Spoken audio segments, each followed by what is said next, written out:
Bor yo'g'i 25 kilometr yurgan mashina 1 tonna 200 lik anchadan beri qo'ymayotgandik. Buni bir mijozimizga olib berdik. 5 spalni 340 bo'ladi. Borti uzun mashina. Gabaritni yuklash uchun ancha qulay. 1 tonna 200 liklar bilasizlar. Og'ir yuklar uchun deyman u. Bemalol xotirjam yuklarasizlar o'zingiz xohlagancha. Ya'ni ja 10 tonna yuklamaysizlar. 3 tonna, 4 tonna atrofida yuklashadi. Zavodskoy propan 2025-yil mashina. Spalnisi bo'lmaydi orqasida buni. Avtomat korobka. Hali nakitkalari ham turgan. Ko'rishingiz mumkin. Yurgan kilometrni qaranglar. 25 kilometr yurib turibdi. Salon holatda mashinamiz. Poligini paketlarni ham olmagan ekan. Pultni bitta zapaska kaliti bor ekan. Palasi o'qiydi. Boshqa funksiyalari bor. Konditsioner, pechka, abduf, abagrif, podogrif hamma funksiyalari bor. Qo'yilaki mana. Kiyadan bergan podarkalari ham orqasida turibdi.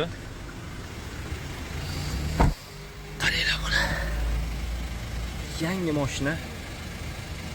Hali yurmagan durasiz. Yurmagan, ichini qarang buni. Yurmagan mashinada qo'yilaki. Hali atsenkoy bosilmagan, tunuka bosilmagan, ketaverasiz. Avtobus deysiz buni, bortini uzunligini ko'rib. Qarang buni.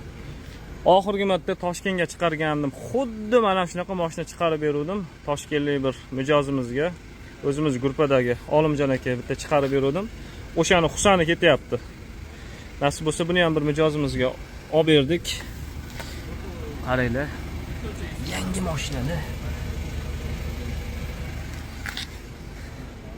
Kimga shunaqa mashinalar qiziq bo'lsa, aloqaga chiqaverasizlar. Koreya avtozakaz qo'limizdan kelgancha mana shunaqa chiroyli, sifatli yangi mashinalarni xalqimizga chiroyli qilib, upakovka qilib, yuklab yetkazib berishga harakat qilamiz.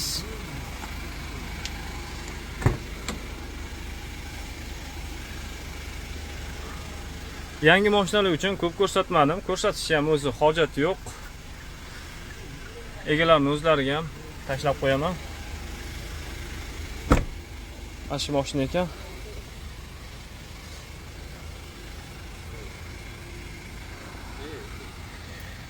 Ko'kka ham o'ziga yarasha derski turadi.